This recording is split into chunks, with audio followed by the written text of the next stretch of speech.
السلام علیکم پیارے دوستو، آج میں آپ کو ایک چھوٹا سا نکتہ اس کے بارے میں بتاؤں گا۔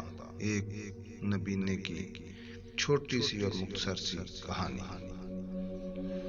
ایک نبینے کی عادت تھی کہ وہ گھر سے نکلتے ہوئے ایک ہاتھ میں لاٹھی اور دوسرے ہاتھ میں لالٹین پکڑ لیتا۔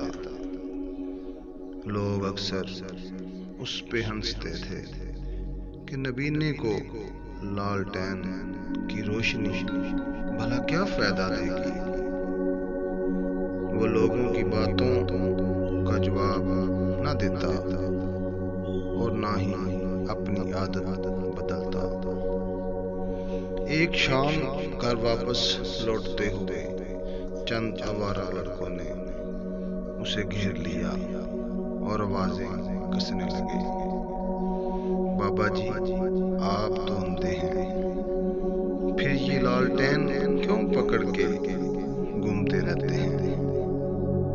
اس پر نبینے نے تھک ہار کے جواب دیا، یہ لالٹین میں اپنے لیے نہیں بلکہ تمہارے لیے رکھتا ہوں۔ ایسا نہ ہو کہ بنائی والے حضرات کی زد میں آ کر میں جان سے ہاتھ نہ دھو بیٹھوں۔